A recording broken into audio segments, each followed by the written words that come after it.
Assalamualaikum warahmatullahi wabarakatuh. Tuan-tuan, puan-puan yang bersama dengan saya pada malam ini, Alhamdulillah kita dapat meluangkan sedikit masa untuk berkongsi pengetahuan dan juga pengalaman bagaimana kita dapat memperbaiki kesihatan diri kita.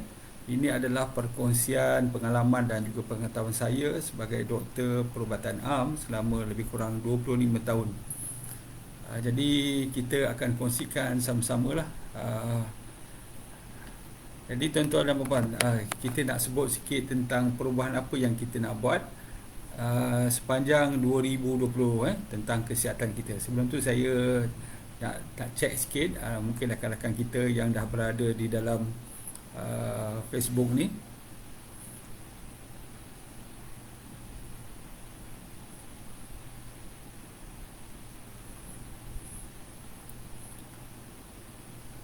Kita tengok rakan-rakan kita ya.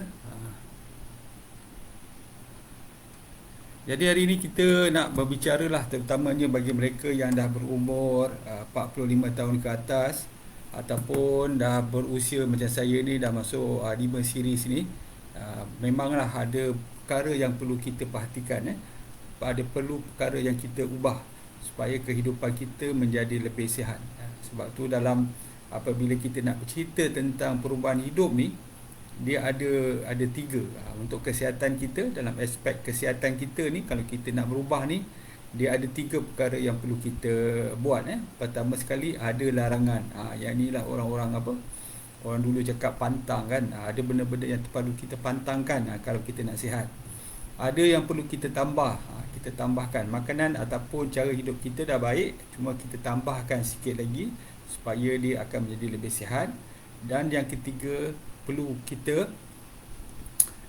buat sesuatu ataupun yang boleh membuangkan, maksudnya kita apa yang ada dalam kekotoran badan kita lakukan supaya dia akan membersihkan diri. Jadi ini adalah sebahagian daripada perkongsian, dan perkongsian ini kita akan sebut untuk beberapa panjang, mungkin beberapa minggu lah, sebab saya akan buat seminggu sekali. Okey, kita nak sebut dulu tentang perubahan apa yang kita nak buat. Jadi sebelum tu saya ucapkan terima kasihlah kepada Encik Jimmy Muhammad Syarif Abdullah kerana bersama dengan saya, Puan Nurul Amira Maria, Raja Nuraini, Raja Omar, ini rakan saya, sahabat saya dari Putrajaya ni, Olive House. Ran Ibrahim, ni Kak Ran daripada Kedah ni. Siapa lagi? Haslina Ibrahim, Waalaikumsalam. Amy Olive House, Waalaikumsalam. Suhaizal Abdul Ghani, Ran Ibrahim sekali lagi. Siapa lagi? Songkok Sengit, Waalaikumsalam. Azina Daud, selamat malam. Siapa lagi? Zara Ibrahim, Assalamualaikum doktor, saya nak tanya tentang PCOS, boleh ke hilang dengan intermittent fasting. PCOS ni memang bagus kalau kita buat, cuma PCOS ni ada beberapa stages tau. Ada beberapa stages, jadi ada yang peringkat awal, peringkat pertengahan, dan juga mungkin dah terlalu agak, cakap tu agak stage yang agak sukar untuk kita rawat. So tetapi sebab tu kalau peringkat awal ni agak mudah lah, insyaAllah. Nur Suraya Yaakob, Assalamualaikum doktor. Waalaikumsalam. Azrina Daud, saya minta maaf kalau saya tak dapat membaca nama tuan-tuan puan-puan. Nur Suraya Yaakob, Azrina Daud, dan sekali Mitaf Ahmi, Waalaikumsalam. Mazura Muhammad Tahir, Waalaikumsalam. Asma Bakar, Waalaikumsalam. Nuriza Zaza, Waalaikumsalam. Okey, kita nak sebut tentang pertama sekali, kalau kita nak sihat ni selalunya perubahan yang contoh Olive House selalu beritahu adalah kita nak berubah ni, dia ada, kita sebut sebagai perubahan yang nak kita buat ni, sama ada perubahan tu adalah perubahan penyakit kita. Kalau orang yang ada sakit lah, ni kita nak sebut ni. Pertama sekali adalah perubahan berat badan. Perubahan berat badan, sebentar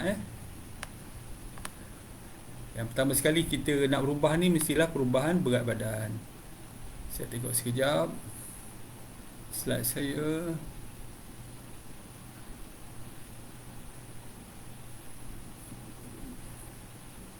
Yang ini agak mudah kita pantau. Jadi kalau kita tahu apa yang kita nak buat perubahan ni memang mudah sekali lah. Kita boleh pantau dan sebagainya.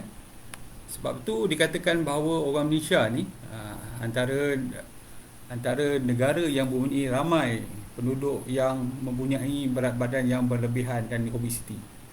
Ini sebagai orang cakap tu info selingan iaitu dikatakan pada tahun berapa ni, ini tahun beberapa tahun lepas, saya tak dapat pastikan, daripada Kerajaan Akhbar 12.7%. Maksud dia apa? Maksud dia dalam 10 orang ada seorang yang obes ataupun gemuk.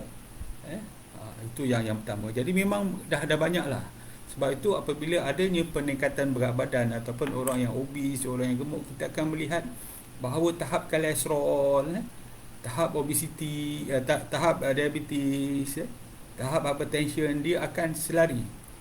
Sebab tu dikatakan kalau kita hendak mengurangkan masalah kolesterol, hypertension dan juga masalah diabetes ni, kena turunkan berat badan. Yang ni kita akan cerita lagi. Ini untuk pengenalan.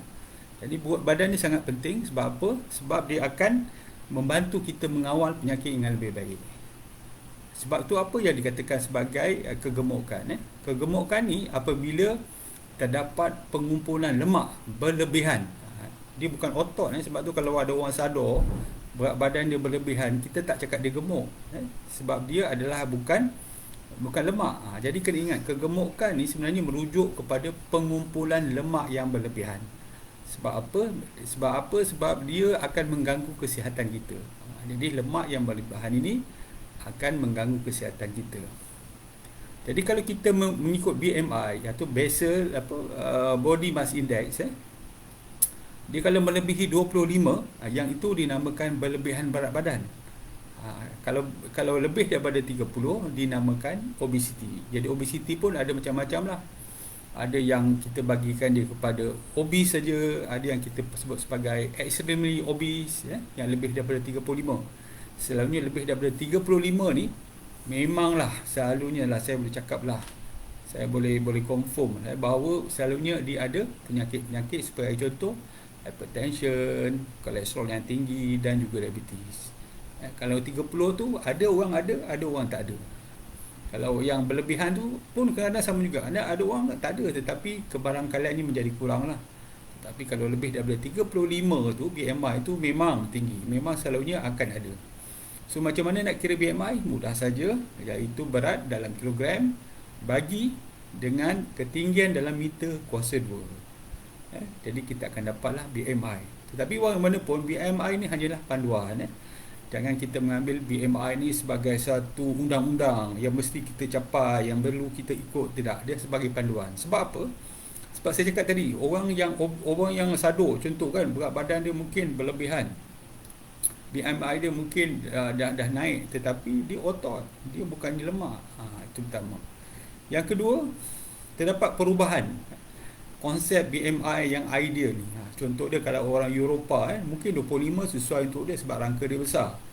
Tetapi untuk orang Asia, orang Vietnam contoh, Indonesia yang kita lihat selalunya lah badan mereka kecil je, rendah je 1.65, selalunya macam itu. Jadi dia punya BMI ni dah dikatakan overweight adalah apabila BMI dia lebih daripada 23. Sebab tu kadang-kadang ni kita hanya sebagai orang cakap tu panduan saja. Kemudian apa lagi yang kita boleh nak menentukan sesama kita ni mengalami masalah kegemukan? Antaranya ialah ukur lilit pinggang kita. Iaitu kita ambil tip pengukur, letakkan di bahagian yang paling slim sekali, iaitu bahagian mana? Bahagian pusat. Pusat tu, jadi kita letakkan kita punya taping tape tu. Kalau lebih daripada 102, yang itu kita panggil dia obese. Yang itu kita sebut sebagai abdominal obesity. Yang kedua, kalau wanita pula, dia mesti lebih daripada 88 cm. Lelaki 102, wanita 88 cm. Sebab apa? Sebab obesity, abdominal obesity ni dia berbahaya sebab dikatakan yang ini yang perlu dibuang dulu. Sebab dia berkaitan dengan masalah kesihatan. Sebab tu kalau contoh berat dia, BMI dia sebagai contoh dah melebih. cuba kita ukur lilit pinggang dia. Kalau pinggang dia okey, normal, mungkin dia sebabkan berat tulang, mungkin berat otot dia, mungkin dia ada sadok. Tetapi kalau sebagai contoh BMI dia memang tinggi, lepas tu dia punya perut pun, ukur lilit perut ni memang kalau lelaki lebih daripada 102, dan perempuan pula tu lebih daripada 88 cm. Yang inilah dikatakan sebagai obesity. Jadi kalau nak tanya saya lebih suka kita menggandingkan dua bacaan ini, iaitu BMI dan juga ukur lilit pinggang. Kalau salah satu je, saya tak anu sangatlah, sebab kalau mengikut panduan yang diberikan, BMI dan ukur lilit pinggang tu yang lebih, orang cakap tu safe, yang lebih sahih lah untuk menentukan sama orang ni ada masalah ke atau tidak. Okey, kita tengok lagi rakan-rakan kita yang berada bersama dengan saya pada malam ni. Okey, sebentar. Kita tengok siapa lagi yang ada bersama dengan kita. Saya minta maaf kalau saya tak menyebut nama tuan-tuan perempuan, mungkin saya terlepas pandang. Rozita Hamzah, Assalamualaikum warahmatullahi wabarakatuh. Waalaikumsalam. Madam Umira, Waalaikumsalam. Teacher Comel, Waalaikumsalam. Nur Hidayah, Waalaikumsalam.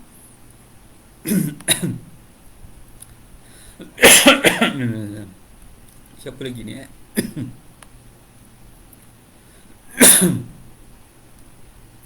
Nur Suraya, Nusa Yaakob, Waalaikumsalam. Azrina Daud, Waalaikumsalam. Mimtaz Azmi, ni yang cakap tadi yang saya dah beri ni, yang saya dah berikan salam dia. Waalaikumsalam. Mazura Muhammad Tahir, Waalaikumsalam. Asma Bakar, Waalaikumsalam. Nurizah Zaza, Waalaikumsalam. Muhammad Hafizi, Waalaikumsalam. Wati Jaiz, Assalamualaikum, Waalaikumsalam. Wais, Waalaikumsalam. Rozita Hamzah yang tadi, terima kasih. Sebab tu kita cuba nak mengurangkan. Antaranya yang kita nak akan sebut nanti, diet intermittent fasting lah, cara dia saya akan ceritakan untuk mudah faham. Tapi apa yang saya nak beritahu, poin pada malam ini, bagaimana kita nak menentukan sama ada kita berada dalam kegemukan, yang ada dua, sama ada berlebihan berat badan ataupun obesiti. Dalam panduan yang biasa, kegemukan ni atau berat badan yang berlebihan, BMI dia mestilah lebih daripada 30. Sementara obesiti ni lebih daripada 35. 35 masih minta maaf. Berlebihan berat badan ni lebih daripada 25. Obesiti ni lebih daripada 30. Tetapi berat 35, BMI 35 ke atas, dia dah kita panggil dia selalunya lah mengalami masalah metabolik yang lain. Jadi metabolic disease ni adalah penyakit, selalunya adalah diabetes, hypertension, high cholesterol yang akhirnya akan menyebabkan komplikasi seperti contohnya adalah serangan jantung, serangan stroke, dan juga mungkin kerosakan ginjal dan lain-lainnya. Jadi tuan-tuan kena faham. Jadi balik rumah ataupun sebentar nanti boleh tengok berat badan kita, tengok tinggi kita, mudah saja. Ambil pengukur tip, pengukur tu, pengukur baju ke apa yang panjang tu kan, kita letak dekat dinding, kita tandakan daripada 150 ke atas sampai 180, kita tandakan setiap sentimeter. Kemudian kita berdiri kat situ, letak pembaris atas tu, kita ukur okey berapa dia punya ketinggian. Lepas tu kita tengok berat badan kita berapa kilogram. Kemudian kilogram ni kita bagi dengan ketinggian dalam meter kali dengan kuasa 2. Jadi kita dapat dia punya BMI. Lepas tu kita ambil tip tadi, kita ukur kita punya pinggang kita pada paras pusat. Kalau lelaki mesti kurang daripada 102. Kalau wanita mesti kurang daripada 88. Inilah antara cara kita nak mengukur sama ada kita berada dalam obesiti ataupun tidak. Sebab tu ramai yang anda tanya saya, doktor, macam mana kalau boleh kita nak kurangkan ubat-ubatan, kita nak kawal penyakit dengan lebih baik. Memang tak ada cara, antaranya ialah kita turunkan berat badan. Berat badan ni adalah satu faktor penting untuk kita mengawal penyakit kita dengan lebih baik. Okey, seterusnya.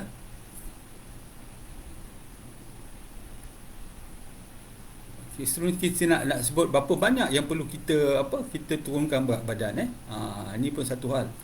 Takkan kita nak terus mencapai orang cakap tu BMI yang ideal. Kalau dapat tu baguslah, tetapi untuk 6 bulan pertama saya mencadangkan 6 bulan pertama ni kita berusaha. Ni bukan mudah kerana setengah orang tu memang mudah, dia cepat, tetapi kebanyakannya memang mengambil masa. Jadi 6 bulan pertama ni apa yang kita perlu buat adalah kita turunkan berat badan secara perlahan-lahan. Sebab apa dikatakan orang yang dapat mengurangkan berat badan secara yang berjaya yang berjaya apabila dia dapat menurunkan 10% daripada berat asal dia, dan dia orang cakap tu maintain berat badan tu selama setahun. Yang itu yang dikatakan berjaya. Sekali kalau saya berikan tafsiran, siapakah orang yang berjaya menurunkan berat badan? Ialah orang yang dapat menurunkan sekurang-kurangnya 10% daripada berat asal dan dia maintain selama setahun. Tetapi kalau dia maintain selama 2 tahun, kebarangkalian dia untuk menjadi obese ataupun menjadi gemuk semula adalah 50%. Maksud dia apa? Sebab bila kita dah tukar gaya hidup kita kan, dia dah jadi budaya. Jadi dia tak mungkin lagi lah kita dapat apa cakap tu, dia akan menjadi gemuk semula sebab dah jadi budaya. Kalau macam saya ni dah 5 tahun, jadi cara pemakanan kita pun dah berbeza zaman dulu. Kita pun makan dah tak banyak dan sebagainya. Jadi orang yang berjaya menurunkan berat badan apabila orang itu dapat menurunkan berat badan sebanyak 10% daripada berat asal dan dia maintain untuk selama sekurang-kurangnya setahun. Setahun. Jadi tuan-tuan kena tengoklah. Kalau mampu memang setahun lah. Kalau tak memang ada masalah. Masalah dia apa? Kita bimbang dia akan jadi yo-yo. Maksud dia turun naik. Dia akan menyebabkan BMR kita nanti terjajas untuk mengurangkan berat badan lagi. Dia dah menjadi susah sebab kita dah kacau BMR kita. Itu yang pertama. Yang kedua saya nak sebutkan juga ialah 5 kilo yang pertama mudah. 5 kilogram yang pertama penurunan berat badan kita mudah disebabkan ia adalah kehilangan air. Lepas 5 kilogram itu agak susah. Boleh faham tadi kita tengok definisi orang yang berjaya, iaitu dapat menurunkan 10% daripada berat asal. Sebagai contoh, berat dia 100 kilogram. 100 kilogram, jadi dia menurunkan lebih kurang 10%. 10% daripada berat dia. Maksud dia 10 kg lah. Jadi dia dapat turun sebanyak 90 kg dan dia maintain selama setahun. 5 kg yang pertama adalah air saja. Sebab tu bila kita berpuasa nanti, kalau kita tak cukup minum air bulan Ramadan nanti, kita tak cukup minum air, memang berat kita akan turun sebanyak 5 kg. Lepas tu dia tak turun lagi. Sebab apa? Dia belum lagi membakar lemak. Itu kita faham tu. Okey, kita tengok seterusnya.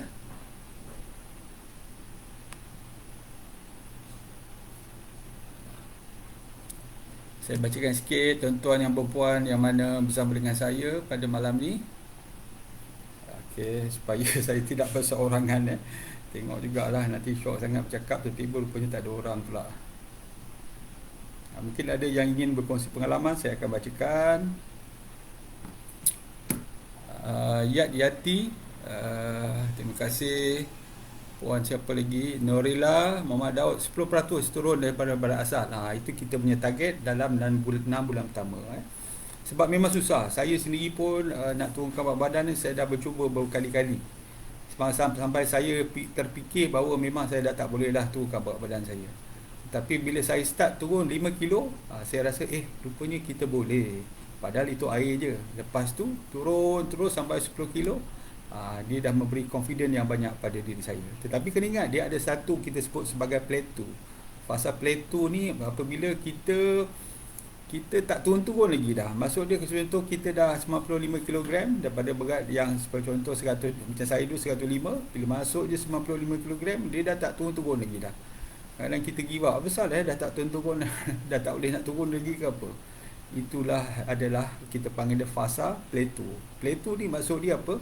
Sebab tubuh kita ni dia akan cuba untuk mengekalkan lemak dalam tubuh. Sebab apa? Tujuan dia adalah apabila kita dalam keadaan emergency, kita tak ada makanan, kita dalam kebuluran, kita dalam kemarau, tak ada makanan, jadi lemak-lemak ini akan digunakan untuk membakar. Jadi tubuh kita memang bersifat macam isteri-isteri kita lah kan. Isteri kita yang ada kat rumah tu, yang suka simpan makan, takut nanti makanan tak cukup dan sebagainya. Jadi yang ini akan dihabiskan apabila dah tak ada makanan.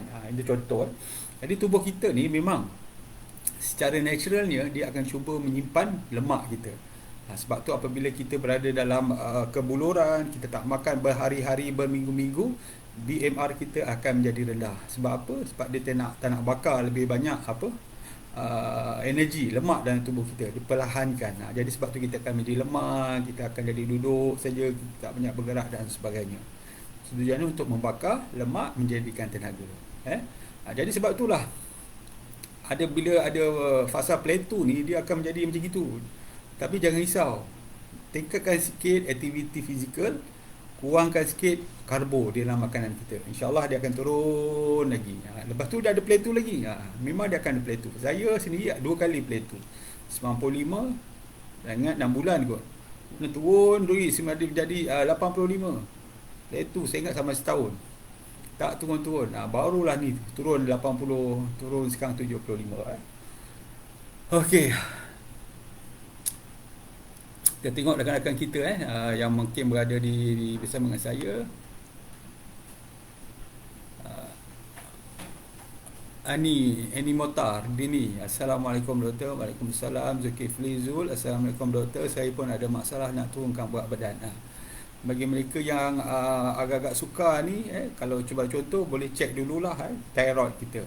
Itu paling mudah sekali. Kadang-kadang sebab orang yang mengalami hypothyroidism ataupun hormon thyroid dia berkurangan, memang dia akan susah turunkan berat badan dan mudah sangat untuk naik berat badan. Sebab tu kadang-kadang kena cek. Sebab contoh, dia rasa dia tak cukup, dia makan sikit dah, dia makan sikit tapi berat badan tak turun, malah naik. Yang itu saya minta cek dulu thyroid function test. Ujian thyroid function test untuk melihat sama ada masalah dengan hormon thyroid. Amy kata dengan berkebun dan intermittent fasting boleh turun berat badan. Betul. Kita buat intermittent fasting pun dia dah membantu untuk menurunkan berat badan. Apatah lagi kita membuat kita panggil physical activity yang moderate. Moderate ni yang tak cakap tu sampai kita degupan kita jantung laju sangat. Contoh berkebun, angkat pasu, basuh kereta, bersihkan rumah, yang itu kita panggil moderate. Yang vigorous ni sehingga menyebabkan degupan jantung laju. Contoh bermain bola, bermain badminton, berlari dan sebagainya. Yang itu vigorous. Yang vigorous itu lagi cepatlah, sebab untuk menurunkan berat badan atau membakar lemak ni memang kita perlukan degupan jantung yang agak tinggi sikit, sebab dia akan membakar lemak. Berapa bertinggi? 120. Jadi kalau kita buat aktiviti sukan, pastikan kita maintain 120 beat per minute. Yang itulah baru dia start membakar lemak. Sebab apa? Gula dalam tubuh kita pada masa itu mungkin dah kehabisan, jadi dia perlu membakar lemak dan sebagainya. Kita tengok lagi rakan-rakan kita. Mimi Suparno, terima kasih atas perkongsian doktor. Saya dulu gastrik teruk. Bila saya jaga portion makan dan buat IF, baru saja tahu sebenarnya makan banyak lagi yang membuat saya sakit. Betul. Memang kalau kita makan banyak, sebenarnya kita jadi lebih banyak sakit. Sebenarnya kalau makan banyak makan yang kita sebut sebagai kompleks karbohidrat. Jangan banyak sangat makan refine. Refine ni nasi putih, tepung putih, kuih-kuih yang dibuat daripada tepung putih, lepas tu gula putih. Yang ini kalau tuan-tuan ambil, memang dia akan menyebabkan masalah kesihatan. Kalau nak kurangkan dia, ambilkan sayuran, buah-buahan, sangat membantu. Belilah apple, hari ni kita potong, besok kan kita beli apa lagi, kita beli jambu batu sebagai contoh. Jangan makan seorang, makanlah dengan keluarga. Dia akan memberikan semangat kita untuk makan. Sebab setengah orang tu bila tengok apple ke jambu batu, dia tak berminat. Tapi bila dah start makan ramai-ramai tu, barulah ada rasa nak makan. Jadi makan boleh banyak, tetapi banyakkan kita panggil kompleks karbohidrat. Kompleks karbohidrat, jadi kena faham antara refined karbohidrat dengan kompleks karbohidrat. Rafiza Razalan, saya baru amalkan IF dalam satu minggu, turun 1.7 kilo hari ini, Alhamdulillah. Paling susah nak skip breakfast. Kalau puan susah nak skip breakfast, ambil, orang cakap tu, makanan yang ringan, yang berbentuk bukan karbohidrat. Contohlah, sepatutnya kita nak agak ajar kan. Saya kalau saya ajar ambil minyak zaitun 2 sudu. Minyak zaitun ni 2 sudu, dia akan mengurangkan mungkin rasa tak selesa kat perut. Sebab apa? Biar perut ni keluar dia punya asid, mungkin setiap pagi, tapi kali ni kita tak sarapan, dia keluar. Macam saya ni dah biasa, memang dia tak keluar. Dia, otak kita dah ditrain, bawa perut kosong, tak perlu nak bagi ni. Tapi bagi setengah orang yang biasa makan pagi, jadi perut kosong, asid akan keluar. Itu adalah kebiasaan. Tetapi bila semakin lama, otak kita dia belajar bahawa perut kita tak perlu keluarkan asid. Jadi dia tak merangsangkan pengeluaran asid. Sebab apa? Memang kosong. Jadi dia tak akan keluar. Sebab tu jangan risau. Untuk peringkat pertama, boleh makan minyak zaitun. Kalau nak juga, mungkin makan telur, telur setengah masak, telur boil, telur yang direbus, untuk sementara lah, untuk kita cakap memulakan IF ni. Jadi jangan terus orang cakap tu buat secara drastik. Kalau orang yang boleh, tapi ada setengah orang tak boleh, takut dia nanti dia akan mengalami masalah kebimbangan. Dah risau, dia tak boleh, lepas tu dia akan give up. Jadi buat perlahan. Okey, Puan Hasnah cakap apa, visceral fat tu sangat degil, macam mana nak bagi dia turun cepat? Jangan turun cepat-cepat, Puan, buat perlahan. Jadi kita boleh istiqamah, kita boleh, orang cakap tu, enjoy food, jangan nak terlalu cepat. Sebab bila terlalu cepat tu masalahnya, pertama sekali hormonal crash. Hormonal crash ni menyebabkan kita lemah, letih, otak kita tak boleh berfikir. Sebab apa? Kita dalam hormonal crash. Sebab kita terlalu cepat nak turunkan berat badan. Kalau macam saya buat perlahan, dia dah menjadi budaya dah. Jadi buat secara perlahan. Kurangkan karbohidrat. Saya cakap tadi, cara nak mengurangkan visceral fat ni, kurangkan karbohidrat. Sama ada refined karbohidrat, dan juga kompleks. Tapi kalau katakan ada dua, kita pilih kompleks. Kalau bagus, dua-dua sekali. Kurangkan karbohidrat, dia sangat membantu kita untuk menurunkan berat badan dan juga visceral fat. Ramai juga yang bertanya saya tentang apa perbezaan dengan visceral fat dan juga subcutaneous fat. Subcutaneous fat ni lemak-lemak yang berada di bawah lapisan kulit kita.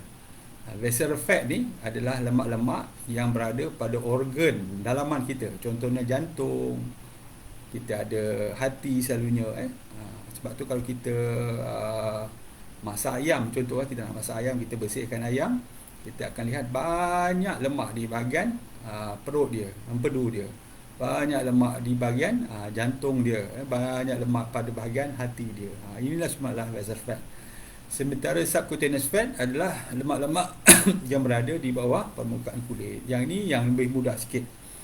Sebab tu bagaimana nak turunkan? Saya punya anggaran saya, banyak pembacaan saya, dia katakan anggaran, kalau kita nak tahu sama berapa banyak visceral fat ni boleh dikurangkan, dia lebih kurang 10% daripada kehilangan subcutaneous fat. Sebagai contoh, kita punya visceral fat ni ada 10 kg.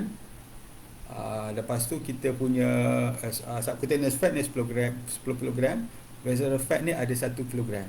Jadi kalau kita dapatkan turunkan 10% daripada kita punya subcutaneous fat ni, barulah visceral fat ni mula akan menurun. Jadi itulah tadi kita berat badan tu kita nak turun disebabkan oleh pembakaran lemak. Jadi subcutaneous akan terbakar dan juga visceral fat juga akan dibakar.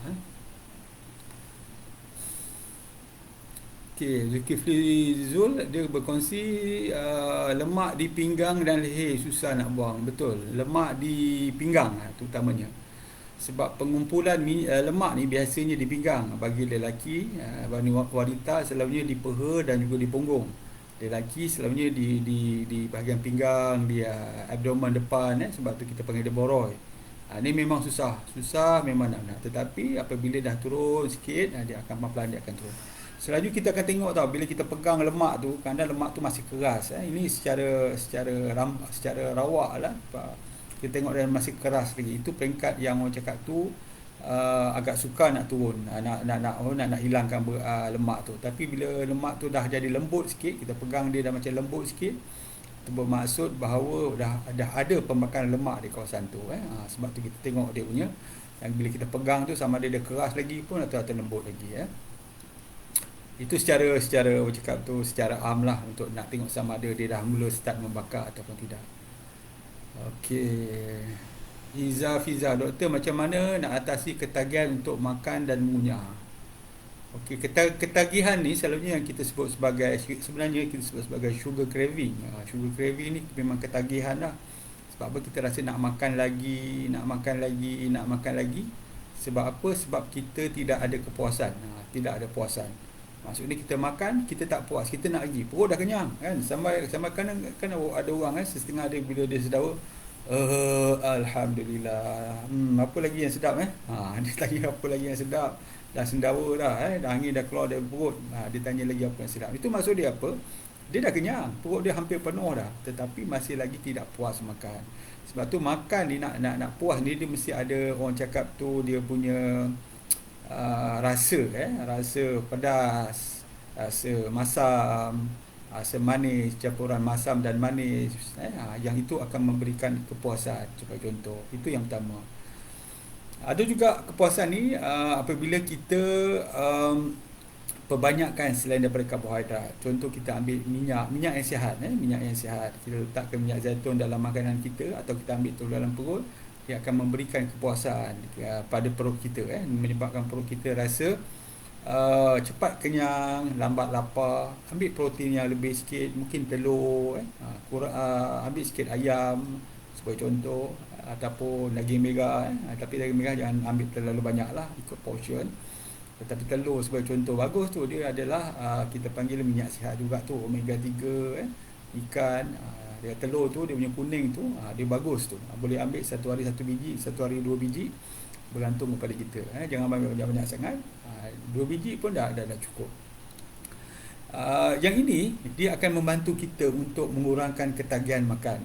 Sebab tu kalau kita tengok dari segi sains,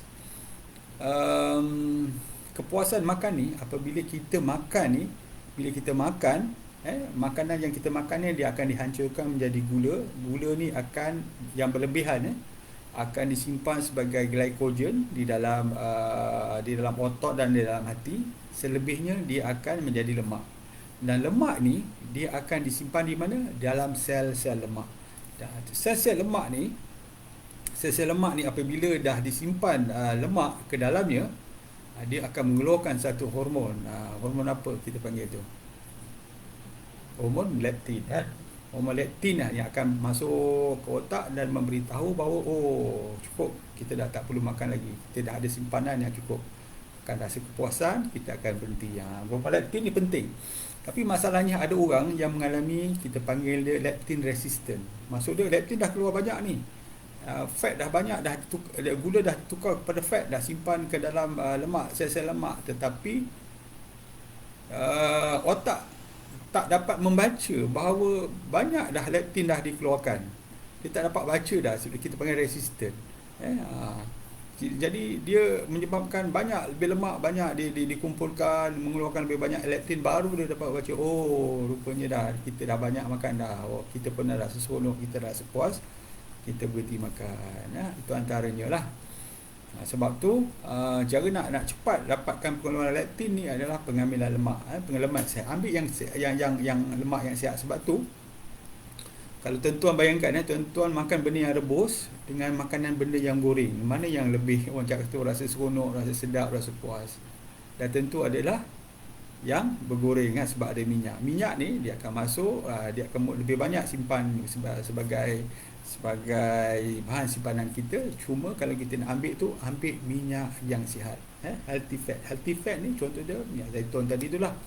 Kita makan sekali, dia akan mengurangkan rasa lapar, dia akan melambatkan dia melambatkan rasa kenyang tu, dan kita akan rasa puas. Selain itu, rasa sayuran. Sayuran ni dia akan berada dalam perut dalam jangka masa yang lama sikit, menyebabkan perut kita distended. Bila distended tu atau dia mengembang tu, menyebabkan kita akan rasa lambat lapar, lebih puas dan sebagainya. Sebab tu ambil buah-buahan, ambil sayuran semasa makan, dia akan membantu. Salimah Syarif, saya stop IF tapi kurangkan makan masa bertengah sikit. IF ni sebenarnya tuan-tuan dan puan, dia bergantung kepada kita punya tujuan kita. Ada orang bertujuan untuk turunkan berat badan, ada orang bertujuan untuk menjadi lebih sihat. Jadi dia bergantung pada kita lah. Kalau kita rasa nak lebih sihat, kita mungkin buat fleksibel, jangan terlalu, orang cakap tu, terlalu rigid sangat. Rigid sangat ni untuk orang, sebagai contoh orang yang ada penyakit obes, ada hypertension, mungkin ada kolesterol tinggi, diabetes yang tinggi dan sebagainya lah, yang tidak dikawal. Ni kena cepat ni, kena turun berat badan ni. Jadi mungkin dia akan buat satu regime IF bersama cara pemakanan yang betul-betul ketat. Kalau macam saya sekarang ni, saya buat IF, tetapi cara pemakanan saya pun dah tak berapa ketat sangat. Saya buat 12 jam, sesekali buat 16 jam. Lepas tu saya makan banyak sayur, banyak buah-buahan, nasi sikit. Saya makan juga nasi tapi sikit dah. Banyak ambil minyak zaitun sebagai sumber lemak sihat. Dia sangat membantu sebenarnya. Jadi tak payahlah orang cakap tu terlalu strict. Kalau dulu ada setengah orang tu saya tengok dia buat diet IF bersama dengan keto diet. Ni memang bagus. Diet IF dengan keto. Untuk turunkan berat badan, mungkin berat badan dah 130 kg. Memang akan turun dalam masa 6 bulan, memang akan turun. Tapi kita bimbanglah, kita tak cakap tu tak enjoy food kan. Maksud dia takut saya bimbang, nanti selepas 6 bulan dah balik gula kepada cara yang lama. Selalunya begitulah. Jadi kita nak enjoy food ni, kita buat perlahan, jangan terlalu tergesa-gesa. Barulah kita boleh lakukan IF ni untuk jangka masa yang panjang. Macam saya, alhamdulillah, insya-Allah setiap hari 12 jam. Last makan 8, besok pagi 8 pagi, minum air kosong. Kadang-kadang saya buat sampai tengah hari. Bergantunglah, kalau kita sibuk, buat sampai tengah hari. Kalau tak, kita buat pagi tu kita dah breakfast macam biasa.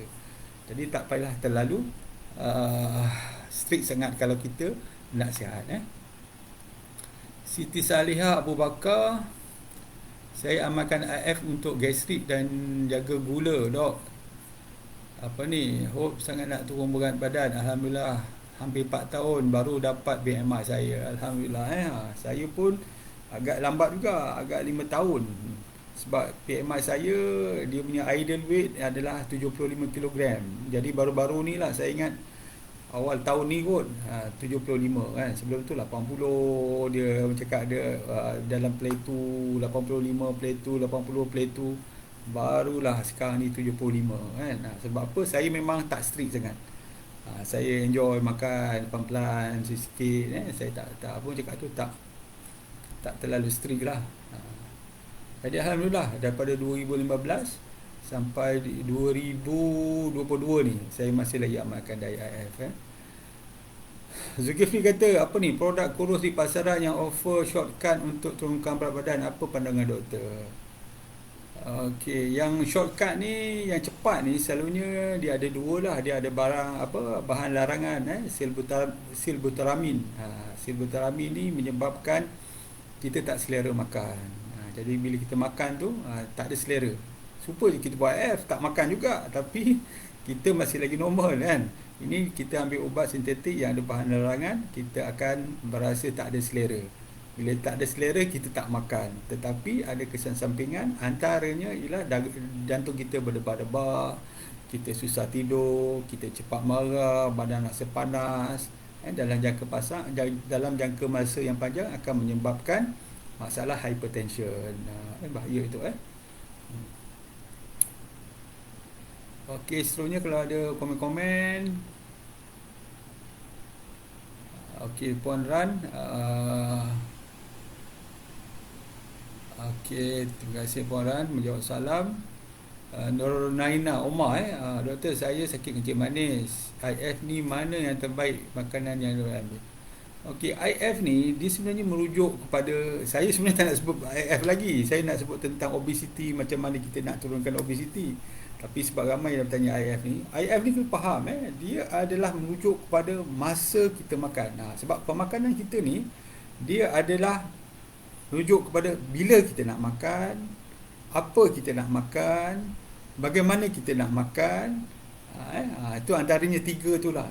Selalunya begitu. Bila kita nak makan, ini merujuk pada IF. Apa kita nak makan, itu yang ada orang gunakan suku-suku separuh, healthy plate. Lepas tu orang makan ketogenic diet, style ketogenic diet. Itu apa nak makan. Tadi kita sebut bila nak makan, ini adalah IF. IF ni merujuk pada masa. 8 jam kita makan, 16 jam kita tak makan. 12 jam kita makan, 12 jam kita tak makan. Itu merujuk kepada masa. Lepas tu bila kita makan, apa kita nak makan? Inilah tadi tu. Ada yang ambil style suku-suku separuh, ada yang ambil healthy plate, ada yang mengambil ketogenik, dan pelbagai lagi.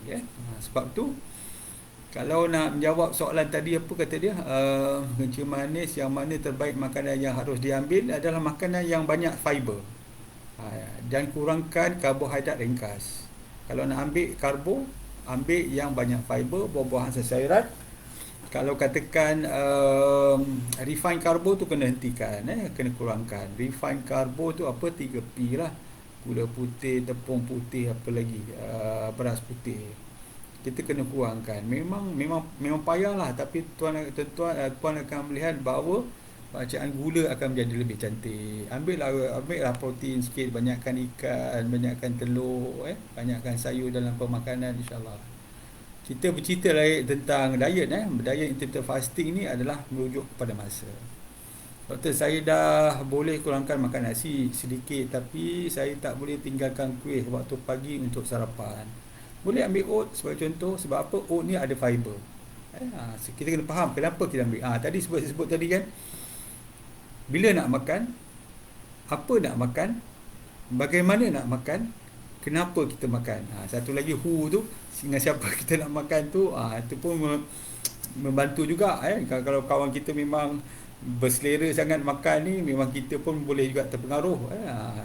Tapi kalau kita makan dengan kawan-kawan yang kita pun segan nak makan dan sebagainya, mungkin kita kurang makan kot. Jadi apa nak makan, bila nak makan, apa nak makan, bagaimana nak makan, dan juga tadi ialah apa ni, apa yang disebut tadi, bagaimana nak makan, kenapa kita makan. Tadi bagi orang kencing manis, kenapa kita makan, contoh, kenapa kita makan oat, digalakkan makan oat, sebab apa? Dalam tu ada fiber, dalam tu ada beta glukan yang bagus untuk kita punya tubuh kita. Sebab tu kita kena tanya kenapa kita makan ni. Jangan mengharapkan menu tu. Sebab tu ramai yang bertanya saya, doktor, apa menu? Tak, kita kena faham konsep. Breakfast, apa nak makan? Kurangkan karbo. Contoh dia apa? Contoh kita boleh ambil telur, telur separuh masak ke, telur goreng ke, ataupun mungkin telur rebus ke. Ambil 1 keping atau 2 keping wholemeal bread. Contohlah peringkat permulaan bagi mereka yang mula, yang nak santai-santai, 12 jam IF, nak santai-santai. Tapi kena tingkatkanlah. Lepas tu mungkin pukul 10, lepas tu pukul 12, kurangkan karbo lagi. Dia sangat membantu. Jadi sarapan tu tak seperti kuih. Kita boleh sebagai contoh ambil tadilah karbo, kita ambil tadi telur kan. Dia akan membantu kita untuk, orang cakap tu, tapi jangan ambil processed food. Contoh dia sausage, apa lagi, hotdog kan. Yang itu memanglah orang cakap protein, tapi dia ada processed food. Dalam dia banyak bahan-bahan yang tak bagus, pewarna, pengawet, perasa, nitrat di dalamnya boleh menyebabkan kanser koron jika kita ambil dalam jangka masa yang panjang. Nur Haidah, berapa lama Dr. Aif dapat buat sekarang? Ini berapa lama ni, macam saya cakap, kalau tuan-tuan nak cepat, buat secara bersungguh-sungguh, very strict. 16 jam, makan pun kurangkan karbo, tingkatkan aktiviti fizikal. Macam saya tak buat aktiviti fizikal, saya tak buat senam. Senam saya tak buat langsung. Memang saya ni bukan sportman kot. Jadi saya jaga makan je. Dia makan pun makan seronok-seronok kan. Kita enjoy food. Jadi macam saya cakap lah, daripada 105 turun kepada 95. Lepas tu dia ada plateau. Lepas tu saya kurangkan lagi, turun 85, dia ada plateau. Kurangkan lagi, turun 80, dia ada plateau. Lepas tu barulah turun 75. Jadi saya start 2015 sampai sekarang 2022. Siti Salihah, saya tak diet doktor. Kenapa Cuma berjaya amal. Saya tak dapat baca dapat Saya tengok lagi sekali.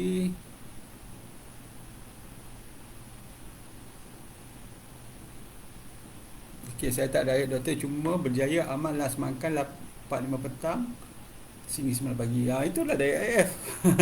Diet IF ni mudah. Memang sebab saya tiada dia makan. Kalau tuan cakap tuan puan tak berdiet, sebenarnya puan dah berdiet sebenarnya. Itulah IF. IF adalah kita menjarakkan waktu makan sekurang-kurangnya 12 jam. Yang terbaik 16 jam. Yang bagus ada yang buat sampai 23 jam.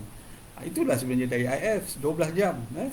Saya sarapan wajib, cuba tak minum manis, nasi makan macam itulah dia IF.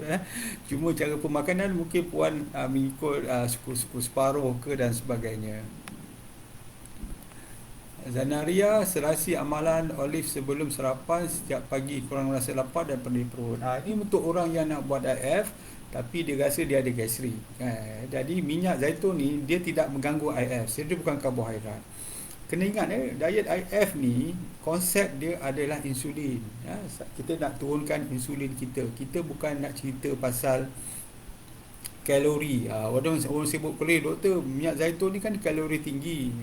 Bukan, kita nak cerita pasal insulin. Sebab tu dia punya, orang cakap tu, dia punya konsep tu kena faham. Diet IF adalah insulin, bukan kalori. Kalori tuan-tuan kena ikut diet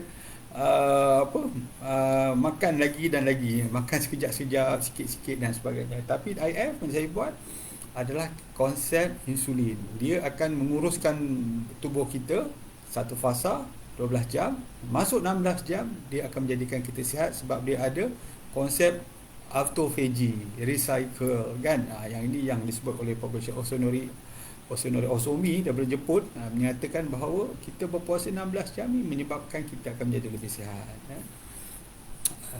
Ada beberapa doktor tentang bariatric surgery. Bariatric surgery ni boleh buat, tetapi selalunya masa saya belajar dululah tahun 90-an kita belajar benda ni, kita rasa hanya sesuai untuk orang yang kita panggil dia ada morbidity, maksudnya ada penyakit. Contoh dia badan dia dah terlalu lebih daripada 35, BMI 35 ke atas, dah badan dah obes, lepas tu ada penyakit. Yang ni memang kita cadangkanlah untuk kita repair sikit dia punya perut, kecilkan perut dia, kita bahasa mudah ikatkan perut dia supaya bila makan sikit dia dah kenyang. Sebab orang macam ni mungkin dia dah ada, kita panggil sebagai leptin resistant. Maksudnya bila dah makan pun dia akan rasa lapar lagi. Bukan dia kuat lantak. Saya kadang kecewa lah dengan ada yang doktor-doktor cakap ini semua kuat melantak. Bukan. Mereka mengalami masalah leptin resistant. Yang mana walaupun mereka makan banyak tapi mereka tak rasa kenyang. Yang itu sebab kita cadangkan buat bariatric surgery untuk orang ni BMI lebih daripada 35, lepas tu dah ada penyakit, supaya masalah ini dapat diselesaikan. Kalau tak memang susah. Kalau kita suruh dia berpuasa pun mungkin tak berjaya lah. Sebab apa? Dia akan rasa lapar lagi. Dia akan pergi, kalau dekat rumah dia akan pergi tengok peti ais dan sebagainya. Kalau katakan dia duduk dalam satu pusat orang cakap tu untuk mengawal berat badan ni, dia akan orang cakap struggle lah pada awal. Memang akan rasa lapar, rasa tak boleh tidur, rasa macam-macam. Sebab tu kita buat macam ni. Selalunya BMI lebih daripada 35 dan juga dah ada masalah comorbidity.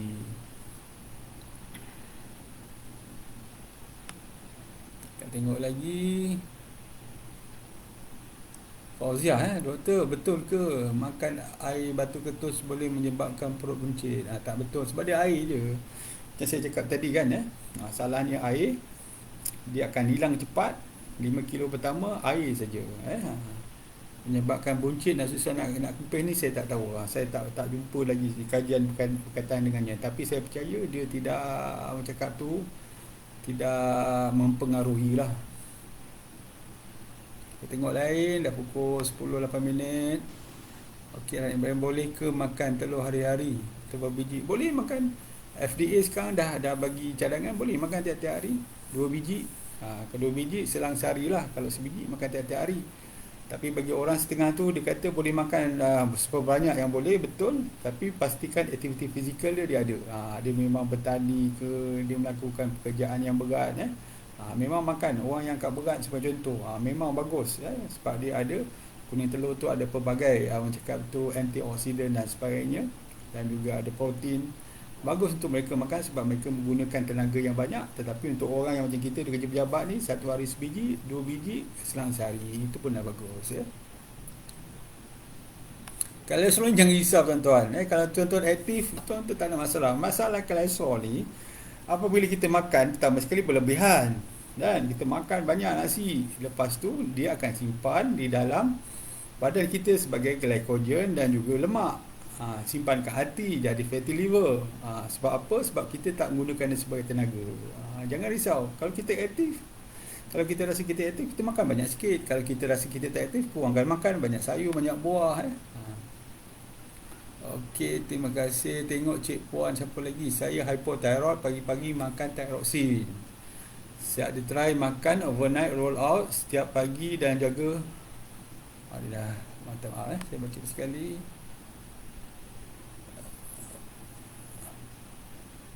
Setiap pagi dan jaga pemakanan. Dalam 2 bulan turun 5 kilo tapi bertambah hypo.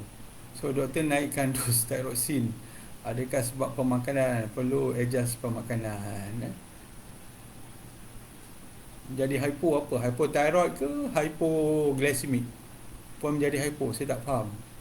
Jadi hypothyroid ke apa hypoglycemic Ni sebab tu kena jelas. Sebab tu saya boleh komen. Kalau tak jelas, saya macam mana nak komen, takut nanti tersilap faham. Dulu saya ingat dia ada seorang pasien dekat doktor, saya ada mengalami masalah membuang.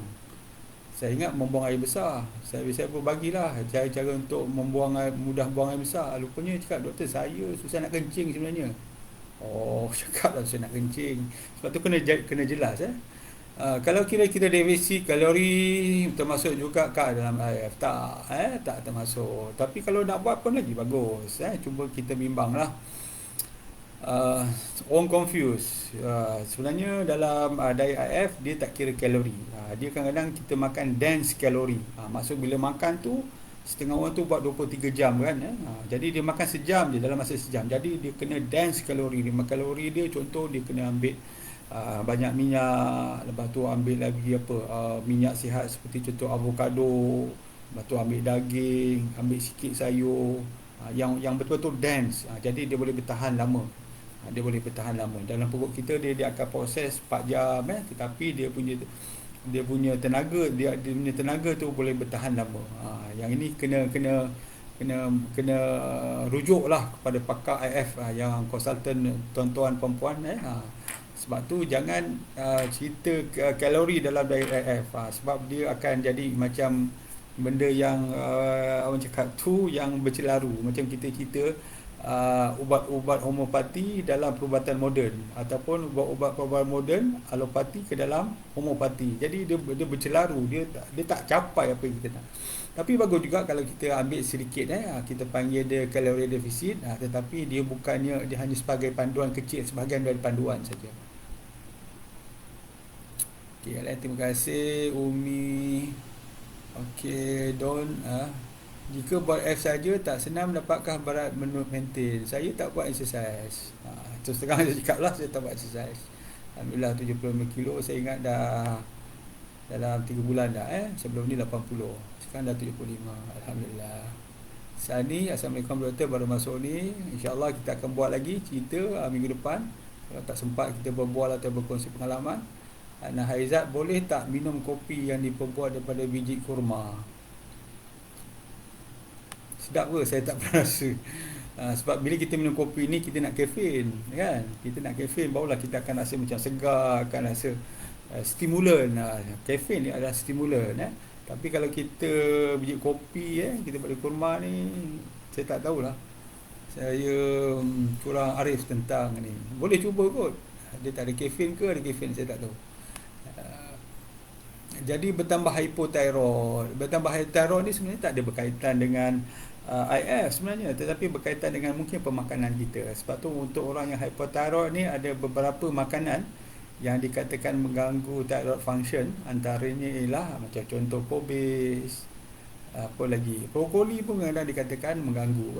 Jadi kena tengok tu apa makanan-makanan yang mengganggu dia. Saya tak nak cerita kat sini sebab dia panjang.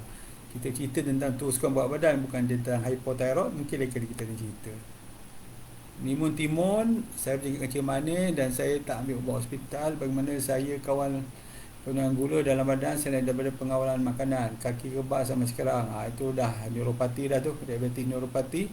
Tak pernah elok. Apa doktor sarankan untuk kerosakan saraf ni? Pertama sekali gula kena turun.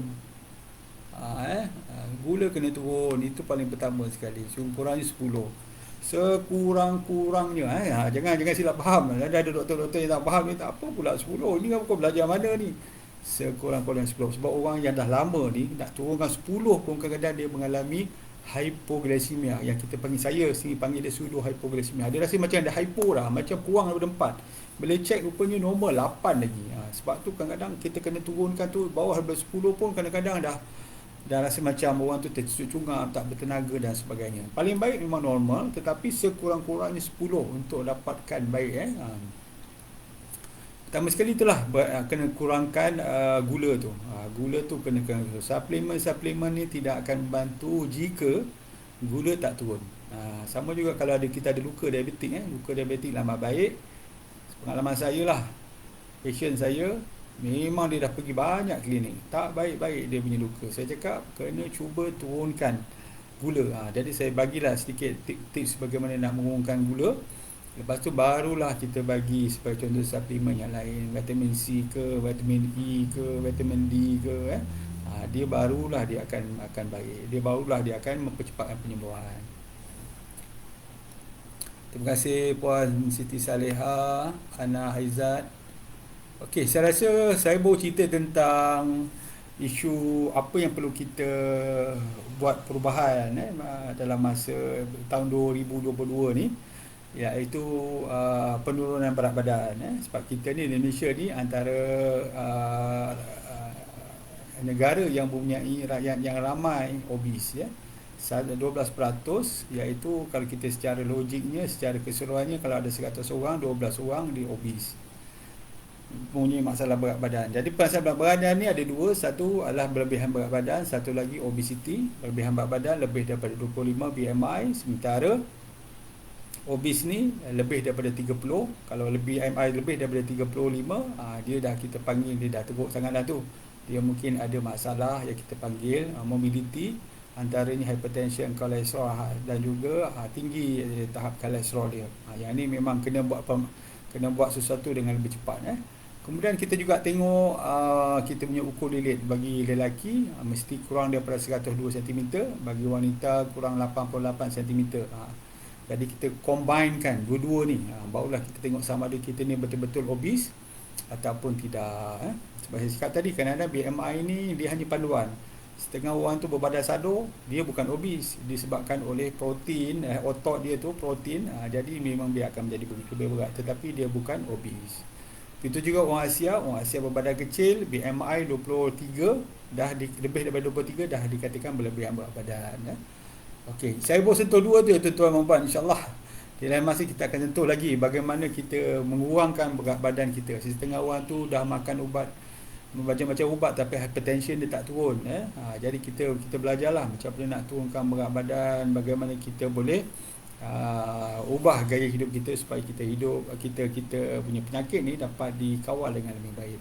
Sekarang pukul 10 suku, saya rasa setakat itu dulu. InsyaAllah kita akan sambung semula ataupun kita untuk next round mungkin hari Selasa. Jadi tuan-tuan kalau masih berminat bersama saya untuk perkongsian dan juga bercerita mengenai pengalaman tuan-tuan menguruskan berat badan dan juga mengawal penyakit, minggu depan hari Selasa insya-Allah pada waktu yang sama 9 suku saya akan letakkan kepada dalam grup sihat saya. Bagi mereka yang ingin join, boleh WhatsApp kan nama, umur dan juga dari mana, daerah mana atau negeri mana pada nombor telefon saya 019, saya letak sini 01977022391. Jadi boleh WhatsApp saya untuk join kelab sihat ini. InsyaAllah, terima kasih tuan-tuan dan puan-puan. Kita akan berjumpa lagi insyaAllah minggu depan. Assalamualaikum warahmatullahi wabarakatuh. Jumpa lagi insyaAllah.